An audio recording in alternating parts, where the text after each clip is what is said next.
ஆண்டவராகிய இயேசு கிறிஸ்துவின் நாமத்தில் அன்பின் வாழ்த்துக்கள். அன்பானவர்களே, எப்படி இருக்கீங்க?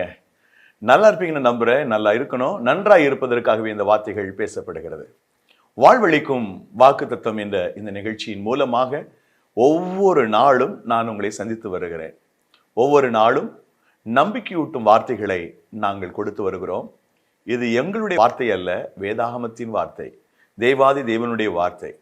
ஒவ்வொரு வசனமும் வாக்குத்தத்தமும் நம்மை உயிர்ப்பிக்க கூடியதாக இருக்கிறது. நம்முடைய மனசில் இருக்கிற சோர்வுகளை மாற்றவும் எல்லா கலக்கங்களுக்கும் விலக்கி பாதுகாப்பதற்கும் இந்த வார்த்தை போதுமானதாக இருக்கிறது. கர்த்தருடைய வசனங்களை நாம் தேடி தேடி வாசிக்கும் போது அந்த வசனங்களின் ஊடாக நமக்கு ஒரு புது ஜீவனை ஆண்டவர் கொடுக்கின்றார். இந்த நாளிலும் ஒரு வாக்குத்தத்த வசனத்தோடு கூட உங்களோடு நான் கர்த்தருடைய வார்த்தையை பகிர்ந்து கொள்ள விரும்புகிறேன். இன்றைய வாக்குத்தத்த வசனம் என்ன தெரியுமா? 2 ராஜாக்கள் புஸ்தகம் 17வது அதிகாரம் 39ஆம் வசனம். உங்கள் தேவனாகிய கர்த்தருக்கே பயந்து நடப்பீர்களாக, அப்பொழுது அவர் உங்கள் எல்லா சத்துருக்களின் கைக்கும் உங்களை தப்புவிப்பார். உங்கள் எல்லா சத்துருக்களின் கைக்கும் உங்களை தப்புவிப்பார். நம்முடைய வாழ்க்கையில நிறைய சத்துருக்கள் எழும்புகிறார்கள். நமக்கு விரோதமாக, நம்மை அழித்து போடுவதற்காக, நம்மை நிர்மூலம் பண்ணி போடுவதற்காக அநேக சத்துருக்கள் எழும்புகிறார்கள். நமக்கு எதிராக செயல்படுகிறார்கள். நம்முடைய வாழ்க்கையின் முன்னேற்றத்தை தடை செய்து விடுவதற்கு துடியாய் துடிக்கிறார்கள் அம்மக்கள். அன்பானவர்களே, ஒரு காரியத்திலே மாத்திரம் அல்ல, பல்வேறு விஷயங்களின் அடிப்படையில நமக்கு எதிரிகள் இருக்கிறார்கள். சில எதிரிகள் பாருங்களேன், நேரடியாக மோதிடுவாங்க. அது ரொம்ப எளிது அவங்கள நம்ம சமாளிக்கிறது. ஏன்னா கண்ணுக்கு எதிராக தெரியுது அவங்க நம்மளை எதிர்க்கிறாங்க, நம்ம எதிராளியா இருக்கிறாங்க, சத்துருவா இருக்கிறாங்கன்னு நமக்கு நல்லா தெரியும்.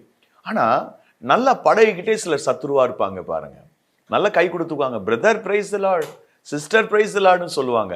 ஆனா மனசுல உங்களுக்கு விரோதமான அந்த மனநிலையோடு இருப்பாங்க, சத்துருக்களா இருப்பாங்க. இப்படிப்பட்ட மக்களுடைய ஜீவிதத்தில் சத்துரு அவர்களை வழிநடத்துகிறான், பிசாசு அவர்களை வழிநடத்துகிறான். நாம் தேவனால் வழிநடத்தப்படுகிறோம்.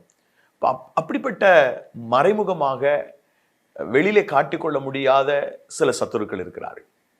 அதே போல நாம் வேலை செய்கிற இடத்துல சில எனிமீஸ் நமக்கு எதிராக வேலை செய்யலாம். நல்லா பேசுவாங்க, எல்லா ஃபைல்ஸ்லையும் கையொப்பமிடுவாங்க, எல்லா கோப்புகளையும் பார்வையிடுவார்கள், நல்லா வேலை செஞ்சிருக்கீங்க அப்ரிஷியேட் பண்ணுவாங்க. ஆனால் நமக்கு விரோதமான மனப்பாங்கோடு இருப்பார்கள். சில நேரங்களில் ஜாதி ஜனத்துக்கு நடுவில் முக்கியமான நிகழ்வுகள், முக்கியமான விசேட நிகழ்ச்சிகளுக்கு நாம் செல்லுகிற போது அநேகரை பார்க்குறோம். அநேக உறவினர்களை, ரத்த சம்பந்தம் உடையவர்களை பார்க்குறோம். எல்லாரும் நல்ல மனசோட தான் பேசுகிறாங்களா அப்படின்னு பார்த்தா இல்லை. அதுலேயும் ஒரு கூட்ட மக்கள் நமக்கு எதிரான மனநிலை இருக்கலாம். நம்முடைய வளர்ச்சி பொறுக்க முடியாதவங்களா, காயமகாரத்தோடு பார்க்கக்கூடியவங்களா, பிறகு நம்முடைய பிரச்சனை என்னதுன்னு தெரியாமல் நாம் அவங்கள விட ரொம்ப நல்லா இருக்கும்னு நினச்சிக்கிட்டு நம்மளை பொறாமையை பார்க்கறது, இப்படி பல்வேறு எண்ணங்களின் ஊடாக மனதளவிலே சத்துருக்களாய் மாறிப்போன உறவினர்களை நாம் பார்க்கலாம்.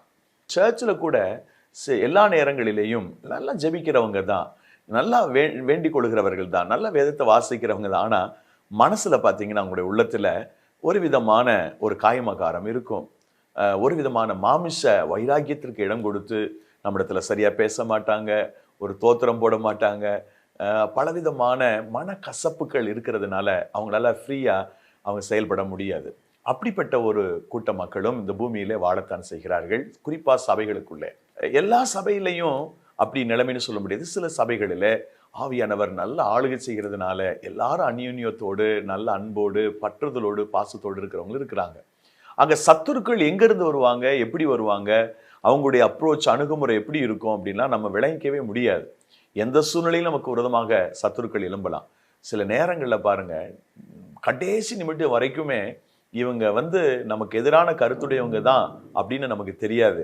ஆனால் கடைசி நேரத்தில் திடீர்னு ஒரு நாள் நமக்கு விரோதமாக எழும்புவாங்க பாருங்க. அப்போ நமக்கு ரொம்ப கஷ்டமா இருக்கும்.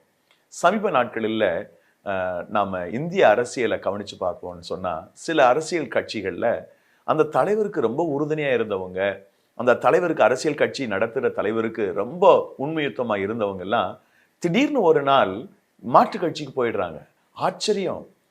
அதற்கான வாய்ப்பே இல்லாமல் இருந்தது. ஆனால் அவங்க ரகசியமாக இந்த தலைவருக்கு விரோதமான காரியங்களை, எதிரான விஷயங்களை அவர் முன்னெடுத்து கொண்டே இருக்கிறார்கள். தலைவருக்கே தெரியல.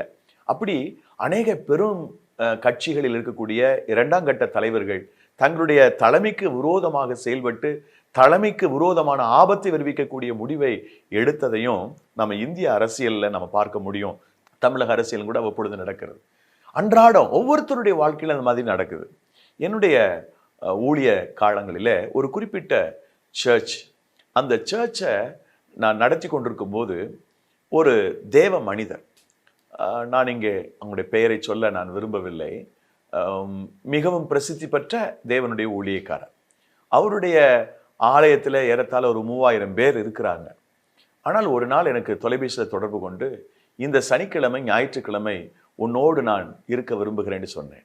நான் சொன்னேன், ஐயா என்னுடைய சர்ச்சில் ஒரு 60 பேர் தான் இருப்பாங்க, அதில் வந்து குட்டி சர்ச்சு, அதில் வந்து நீங்கள் பேசணும், நீங்கள் வந்து உங்கள் சர்ச்சில் நம்முடைய சபையில் 3000 பேர் இருக்கிறாங்க, அதை சபை விட்டுட்டு இங்கே வந்தீங்கன்னா ஒரு பெரிய க்ரௌட் இருக்காது, சின்ன கூட்டம் தானே என்று நான் தயக்கம் காண்பித்தேன். ஆனால் அருமையான தேவ மனிதர் சொன்னார், இல்லை ஆண்டவர் உன்கிட்ட போக சொல்லியிருக்கிறார், நான் வரேன், அதனால் நான் வரது யாருக்கு தெரிய வேண்டாம், நான் வந்து உன்னோடு இருந்து அந்த ஞாயிற்றுக்கிழமை உன்னை ஆசீர்வதித்து செல்ல விரும்புகிறேன். எனக்கு எவ்வளவு சந்தோஷம். கரும்பு தின்ன கூலியா அப்படின்னு மாதிரி. ஏனென்றால் அவருடைய அப்பாயின்மெண்ட் கிடைக்கிறதே கஷ்டம். ஆனால் ஒரு எளியவன் ஏதோ ஒரு மூலையில ஊழியம் செய்கிறேன் என்னை நேசித்து அவர் வருவதாய் சொன்னது எனக்கு அவ்வளவு மகிழ்ச்சி. ஸோ அந்த ஞாயிற்றுக்கிழமை அவர் வந்து பிரசங்கித்தார். பிரசங்கித்து கொண்டிருந்த போது அவர் பிரசங்கத்துக்கு நடுவில் ஒரு வார்த்தையை சொன்னார். என்ன சொன்னார்? இந்த செய்தியை இந்த சபையில் இருக்கிற 4 பேர் கேட்டுக்கொண்டிருக்கிறீர்கள். இந்த 4 பேரும் இன்னும் 15 நாள்ல இந்த சபைக்கு விரோதமாக கருத்துக்களை தெரிவித்துவிட்டு சபை விட்டு போய்விடுவார்கள் என்று சொன்னார். எனக்கு மிகவும் ஆச்சரியம், எப்படி இவரால் அதை சொல்ல முடிகிறது? ஏனென்றால் அதற்கான வாய்ப்பே இல்லை. என்னிடத்துல யாரும் வம்பிழுக்கல, யாரும் சண்டை போடல, யாருக்கு எதிரிகளும் இல்லை. ஆனால் அந்த தேவ மனிதர் அப்படி சொல்லுகிறார். ஆனால் உறுதியாய் சொன்ன போது என்னால் நம்பாம இருக்க முடியல. சரி நடக்கட்டும், பார்க்கலாம். அன்புக்குரியவர்களே, சரியா ஒரு 15 நாள் இருக்கும். ஒரு 4 பேர் மிகவும் நான் நேசிக்கிற பிள்ளைகள் தான். என்னை தவறாக புரிந்து கொண்டிருக்க வேண்டும், இல்லாவிட்டால் என்னை அறியாமல் சில குறைவுகளை என்னிடத்தில் அவர்கள் பார்த்திருக்க கூடும் என்று நான் பிறகு யோசித்தேன். அதுக்கான வாய்ப்பு மிக குறைவு. இது ஒரு சத்துருடைய போராட்டம் தான். அதை உப்புச்சப்பில்லாத ஒரு காரணங்களை சொல்லிவிட்டு சபை விட்டு வெளியே சென்று விட்டார்கள். நல்ல வேளை அந்த தேவ மனிதர் வந்து அதை சொன்னதுனால நான் அதை தாங்கிக் கொண்டேன், சகித்து கொண்டேன், பொறுத்து கொண்டேன். ஆனால் அந்த அருமையான தேவ மனிதர் சொன்னார், அவங்க போனதை பற்றி கவலைப்படாத, அதுக்கு பிறகு சபை வளரும் என்று சொன்னார். அப்படியே கர்த்தர் வளரும்படி கிரியை செய்தார். அற்புதம் நடந்தது. இதை ஏன் சொல்றேன்னா, சில நேரங்களில் சத்துருக்கள் வந்து இவங்க நமக்கு சத்துருக்களா மாறுவாங்கன்னு நமக்கு தெரியாது. ரொம்ப க்ளோஸா இருப்பாங்க, நல்ல அந்யோன்யமா இருப்பாங்க, நல்ல அன்பு காட்டுவாங்க, நல்ல வார்த்தைகளை பேசுவாங்க, நல்ல உதவி கூட செஞ்சிருப்பாங்க. திடீர்னு அவங்க நமக்கு விரோதமா எழும்புவாங்க பாருங்க. அதனால சத்துருக்கள் பலவிதம், பல்வேறு விதங்களிலே சத்துருக்கள் எழும்பலாம். நம்முடைய உறவுகளுக்கு நடுவில், சபைக்கு நடுவில், வேலை செய்யற ஸ்தலத்துல நிறைய சத்துருக்கள் எழும்பலாம். இப்ப என்ன சொல்றாரு ஆண்டவர்? உங்களுக்கு வாக்குத்தத்தம் சொல்றாருன்னா, உன்னுடைய எல்லா சத்துருக்களின் கையிலிருந்து உன்னை நீங்களாக்கி ரட்சிப்பம்பா, கவலைப்படாது போ, யார் உனக்கு தீங்கு செய்ய முடியாது, எல்லா சத்துருக்களுடைய கையிலிருந்து நான் உங்களை மீட்டுக் கொள்வேன், ரட்சித்துக் கொள்வேன் சொல்றார். சரி, இந்த தேவனுடைய மனநிலை பாருங்க. நீங்க ஏதாவது ஒரு சத்துருடைய கையில நீங்க மாட்டிட்டு சத்துருக்களால் பாதிக்கப்பட்டு கொண்டிருந்தால், முதல்ல உங்களுக்காக பரிதாபப்படக்கூடிய ஒரு மிகப்பெரிய சக்தி இயேசு கிறிஸ்து மாத்திரம்தான். ஒரு சத்துருக்கிட்ட நீங்க மாட்டிட்டீங்க, ஒருவேளை அவன் கடன் கொடுத்தவனா இருக்கலாம், வட்டிக்கு கடன் கொடுத்த ஆளா இருக்கலாம், வட்டிக்காரனா இருக்கலாம். ஐயோ நெருக்கிறானே, என்னுடைய சொத்தை அபகரிக்க நினைக்கிறானே அப்படின்னு நீங்க நினைக்கலாம். சில உறவுகள் கொஞ்சம் தீய நோக்கத்தோடு கூட செய்வினை, மாந்திரீகம், இப்படி பெல்லி சூனி இப்படி போகலாம். சத்துருக்கள் நமக்கு விரோதமாக இந்த மாதிரி மாந்திரியங்களை செஞ்சிருவாங்களோன்னு நீங்க ஐயப்பாடோடு இருக்கலாம். அப்படி நெருக்கப்பட்டு கொண்டிருக்கிற சூழல்ல உங்களுக்காக தேவன் மனஸ்தாபப்படுவார் என்று வேதம் சொல்கிறது. எழுத்தின்படி எபிரேய மக்கள் சத்துருக்கள் அகப்பட்ட போது தேவன் மனஸ்தாபப்பட்டார் என்று ஒரு வசனம் சொல்லுகிறது. நியாயாதிபதிகள் புஸ்தகம் 2ஆம் அதிகாரம் 18வது வசனம். கர்த்தர் அவர்களுக்கு நியாயாதிபதிகளை எழும்ப பண்ணுகிற போது கர்த்தர் நியாயாதிபதியோடே கூட இருந்து அந்த நியாயாதிபதியின் நாட்களெல்லாம் அவர்கள் சத்துருக்களின் கைக்கு அவர்களை நீங்களாக்கி ரட்சித்து வருவார். அவர்கள் தங்களை இறுக பிடித்து ஒடுக்குற நிமித்தம் தவிக்கிறதுனாலே கர்த்தர் மனஸ்தாபப்படுவார். ஆண்டவர் மனஸ்தாபப்படுவார். ஒருவேளை நீங்க சத்துருக்களினால மிகவும் நெருக்கப்பட்டு கஷ்டப்பட்டு வேதனையோடு கூட இருந்தா, ஆண்டவர் சொல்றாரு, எனக்கு அன்பானவர்களே, உங்களுடைய ஜீவிய காலங்களிலே, உங்களுடைய வாழ்க்கையில, உங்களுடைய இந்த உலோக வாழ்க்கையில வரக்கூடிய சத்துருக்களின் நிமித்தம், உங்களை நெருக்குகிற சத்துருக்களின் நிமித்தம் நீங்க படுகிற வேதனைகளை உற்றார உறவினர் கவனிக்க தவறலாம், மற்றவங்களை ஆறுதல் சொல்ல தவறலாம். உங்களுக்கு உண்மையாக மனஸ்தாபப்படுகிற ஒரு சக்தி உண்டானால் அது நம்முடைய தேவனாகிய கர்த்தர் தான். அவர் உங்களுக்காக மனஸ்தாபப்படுகிறார். ஐயோ, என் பிள்ளைகள் இப்படி சத்துருக்களில் கையிலே அகப்பட்டு கொண்டிருக்கிறார்களே, வேதனையோடு கூட வாழ்கிறார் என்று உங்களுக்காக எனக்காக அவர் மனஸ்தாபப்படுகிறார். மனஸ்தாபப்படுறது மாத்திரம் அல்ல, அவர் வாக்கும் கொடுக்கிறார். சத்துருக்களுடைய கையிலிருந்து நான் உங்களை மீட்டுக் கொள்வேன் என்று அவர் வாக்கு கொடுக்கிறார். 2 சாமுவேல் புத்தகம் 3வது அதிகாரம் 18வது வசனத்திலே நான் வாசிக்கும் போது, இப்போதும் அப்படி செய்யுங்கள், என் தாசனாகிய தாவீதின் கையினாலே என் ஜனமாகிய இஸ்ரவேலை பெலிஸ்தரின் கைக்கும் அவருடைய எல்லா சத்துருக்களின் கைக்கும் நீங்களாக்கி ரட்சிப்பேன் என்று கர்த்தர் தாவீதை குறித்து சொல்லி இருக்கிறாரே. தாவீதை குறித்து சொன்ன வாக்கு சொன்னபடியே தேவன் எல்லா சத்துருடைய கையிலிருந்தும் கர்த்தர் ரட்சித்தார். முதலாவது மனஸ்தாபப்படுகிறார், 2வது வாக்கு கொடுக்கிறார், நான் உன்னை தப்புவிப்பேன் என்று வாக்கு கொடுக்கிறார். 3வது பயம் இல்லாமல் கலக்கம் இல்லாமல் நாம் குடியிருக்கும்படி கர்த்தர் நமக்கு உதவி செய்வார். பயம் இல்லாமல் கலக்கம் இல்லாமல் குடியிருக்கும்படி கர்த்தர் நமக்கு உதவி செய்வார். 1 சாமுவேல் புத்தகம் 12ஆம் அதிகாரம் 11ஆம் வசனம், அப்பொழுது கர்த்தர் யெருபாகாலையும் பேதானையும் எப்தாவையும் சாமுவேலையும் அனுப்பி, நீங்கள் பயமில்லாமல் குடியிருக்கும்படிக்கு சுற்றிலும் இருந்த உங்கள் சத்துருக்களின் கைக்கும் உங்களை நீங்களாக்கி ரட்சித்தார். பயமில்லாமல் குடியிருப்பதற்கு, பயப்படாம வாழ்றதுக்கு, கலக்கமில்லாம வாழ்றதுக்கு அவர் உதவி செய்வாராம். முதலாவது நம்மில் மனஸ்தாபப்படுகிறார், 2வது வாக்கு பண்ணுகிறார், 3வது பயமில்லாமல் குடியிருக்க செய்கிறார். எதை பத்தியும் கவலைப்பட வேண்டாம், எதை குறித்து அஞ்ச வேண்டாம், எந்த ஒரு பய உணர்வு நமக்கு வர வேண்டாம்.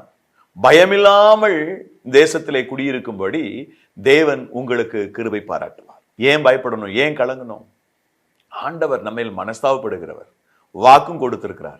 அப்படியே பயம் இல்லாமல் கலக்கம் இல்லாமல் நீங்கள் வாழ தேவன் அருள் புரிவார். இப்போ நான் இந்த இடத்துல இப்படி தேவன் நம்மை சத்துருக்களுடைய கையிலிருந்து மீட்டுக் கொள்ளும்படி நம்மில் மனஸ்தாபப்படவும், நமக்கு அவர் உதவி செய்யவும், பயமில்லாமல் திகிலில்லாமல் கலக்கம் இல்லாமல் வாழவும் செய்ய வேண்டுமானால் நான் என்ன செய்யணும்? அதாவது எல்லா சத்துருக்களுடைய கையில் இருந்தோம் கர்த்தரை ரட்சித்துக் கொள்வதற்கு, நான் காப்பாற்றப்படுவதற்கு, நான் பாதுகாக்கப்படுவதற்கு நான் என்ன செய்யணும் அப்படின்னு கேட்டா, நிபந்தனை ஒரு 3 விஷயம்தான். நம்பர் 1, தேவனுக்கு நீங்கள் பயப்படுங்கள். நான் காண்பித்த முதல் வசனம், இந்த வாக்குத்தத்த வசனத்தை நீங்க பாருங்க. 2 ராஜாக்கள் புஸ்தகம் 17வது அதிகாரம் 39வது வசனத்தினுடைய முதற் பகுதியை பாருங்கள். உங்கள் தேவனாகிய கர்த்தருக்கே பயந்து நடப்பீர்களாக. அப்போ சத்துருக்களுடைய கையிலிருந்து ஆண்டவர்களின் ரட்சித்து நீங்களாக்கி மீட்பார். உங்கள் தேவனாகிய கர்த்தருக்கே பயந்து நடங்க. ஆண்டவருக்கு பயந்து நீங்கள் ஜீவியுங்கள்.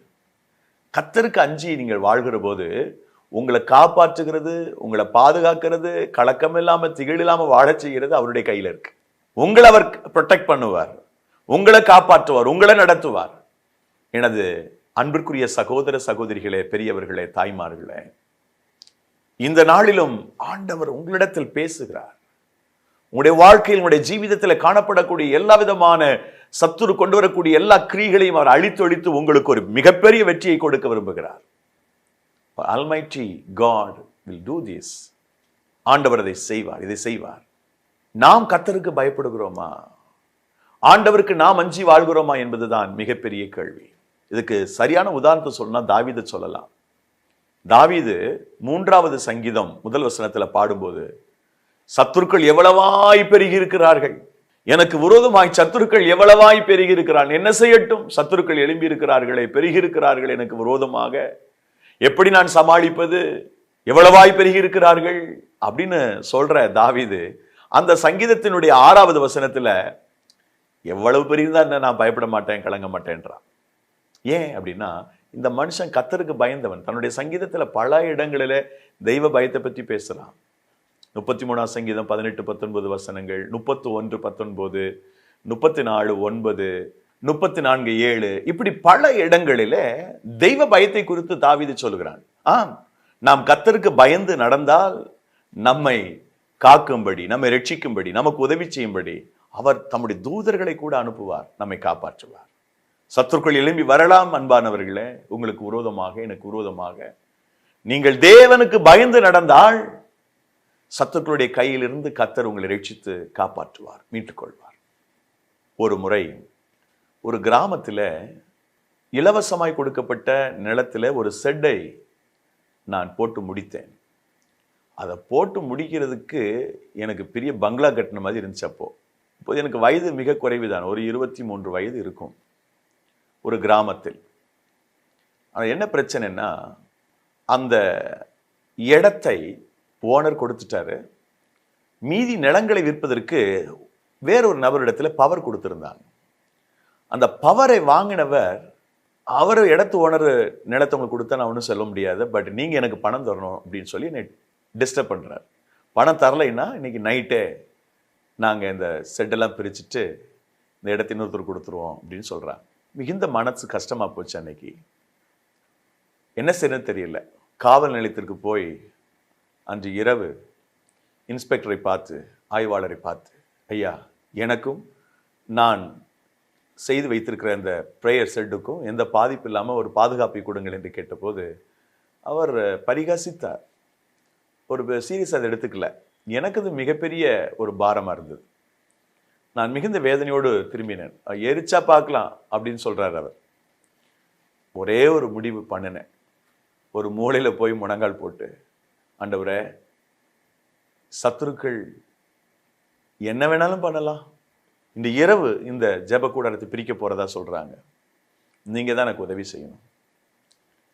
அந்த சமயத்தில் ஒரு சகோதரன், அவர் சர்ச்சுக்கு வந்ததில்லை, ஆனால் என்னை பற்றி கேள்விப்பட்டவர், இது போல ஒரு பிரச்சனை அவருக்கு வருதுன்னு சொன்ன உடனே சில வாலிபர்களை கூட்டி கொண்டு வந்து, நாங்கள் இருக்கிறோம் பிரதர், கவலைப்படாதீங்க, வந்தால் என்ன நடக்குன்னு பாருங்க, நாங்கள் இருக்கும்போது யாரும் வரமாட்டாங்க என்று சொல்லி அன்றைக்கு இரவு முழுதும் என்னோடு இருந்தார்கள்.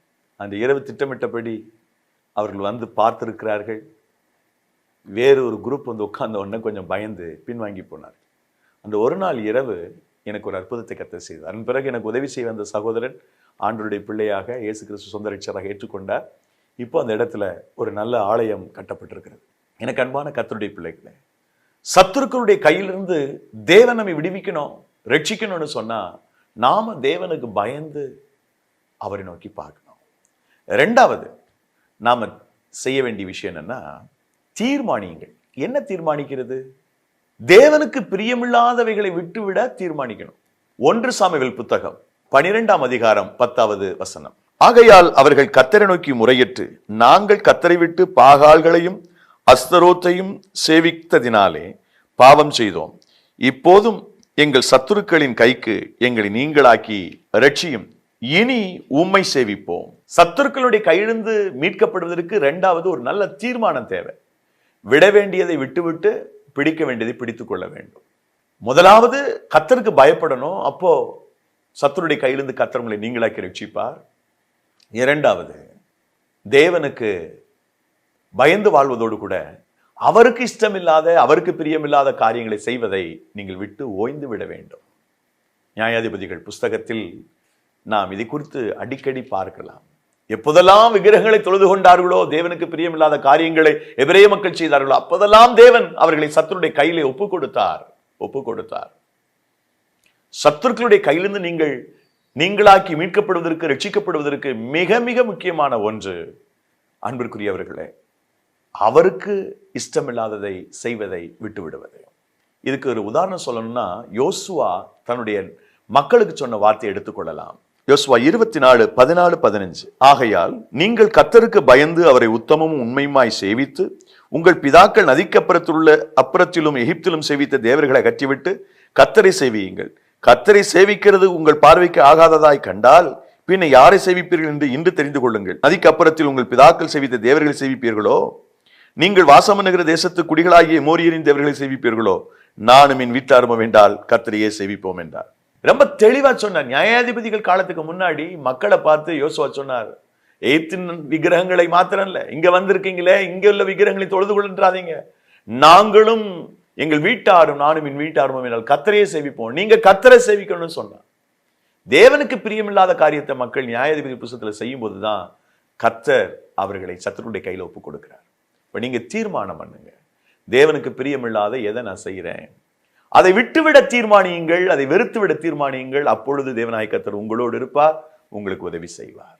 மூன்றாவது, சத்துருக்களுடைய கையிலிருந்து தேவன் நம்மை மீட்டுக் கொள்ள வேண்டும், ரட்சிக்க வேண்டும் என்று சொன்னால், நம்மை காப்பாற்ற வேண்டும் என்று சொன்னால், எனக்கு அன்பான தெய்வ மக்களே, அவரை நோக்கி ஜெபிக்க வேண்டும். ஜெபம் என்பது மிக மிக முக்கியம். ஜெபிக்கிற போது கர்த்தர் நம்முடைய சத்துருக்களின் கையிலிருந்து நம்மை மீட்டுக் கொள்கிறார், ரட்சிக்கிறார். சங்கீதம் 31:15, என் காலங்கள் உமது கரத்தில் இருக்கிறது, என் சத்துருக்களின் கைக்கும் என்னை துன்பப்படுத்துவர்களின் கைக்கும் என்னை தப்புவியும். ஜெபம் பண்ணுவது, தேவனை நோக்கி மன்றாடுவது. Lord help me, save me lord from all my enemies, from all my enemies.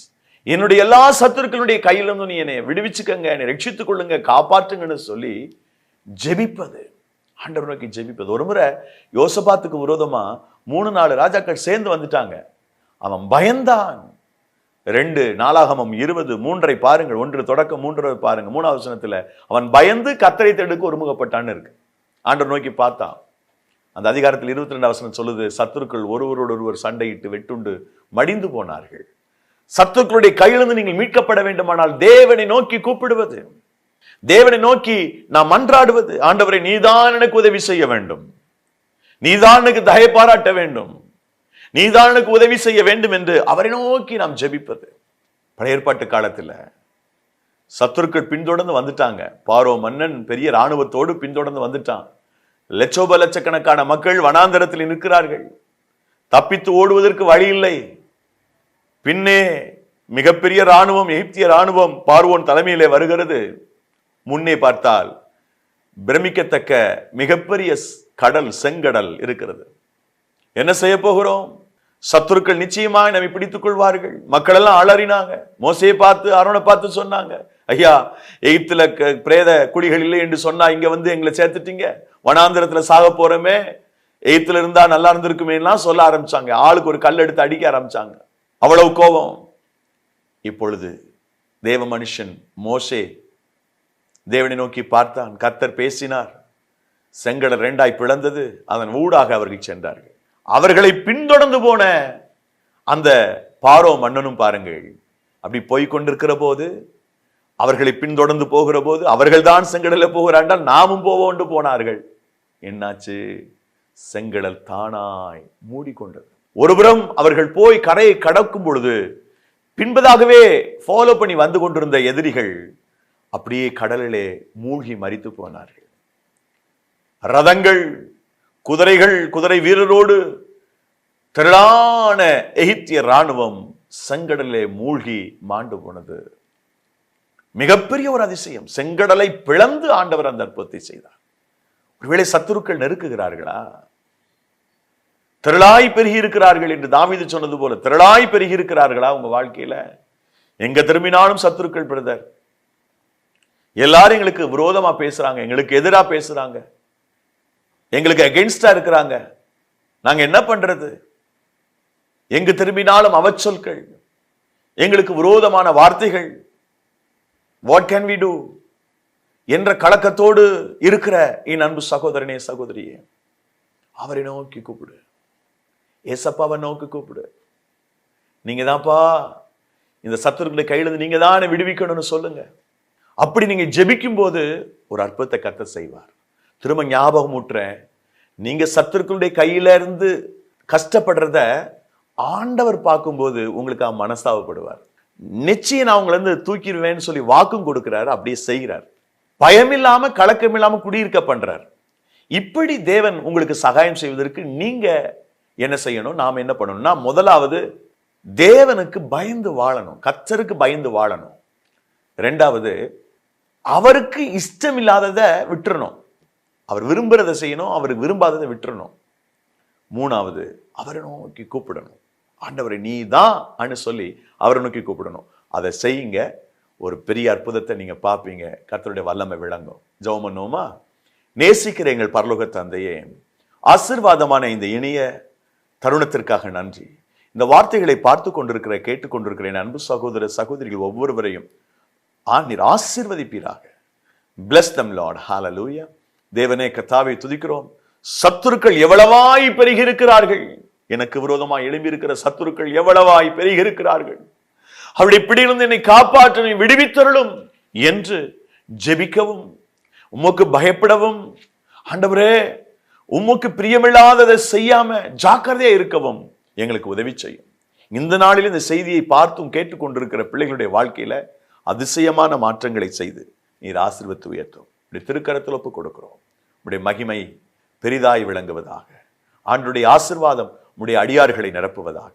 இயேசு கிறிஸ்துவின் நாமத்தில் ஜெபிக்கிறோம் பிதாவே, ஆமென். இத்தனை நேரம் நீங்கள் பொறுமையோடு அந்த வார்த்தைகளை கவனித்ததற்காக நன்றி. கர்த்தர் உங்களை ஆசீர்வதிப்பாராக.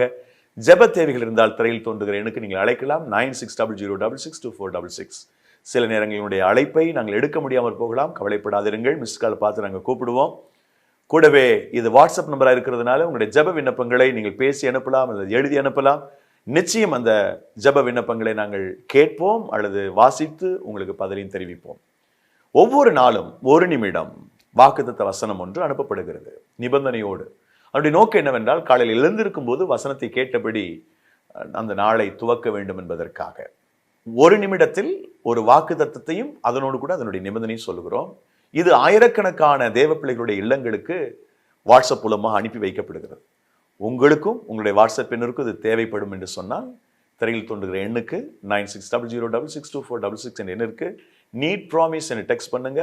உங்களுடைய பெயர் மற்றும் மாவட்டத்தினுடைய பெயரை சேர்ந்து டெக்ஸ்ட் பண்ணி அனுப்புங்க. எனக்கு ஆங்கிலத்தில் வேணும்னு சொல்றவங்க இருந்தீங்கன்னா 9943921251 என்ற எண்ணிற்கு நீட் ப்ராமிஸ் டெக்ஸ்ட் பண்ணுங்க, including your name and also your distinct name. நிச்சயம் இந்த வசனங்கள் உங்களுக்கு மிகுந்த ஆசீர்வாதத்தை கொடுக்கும். God bless you.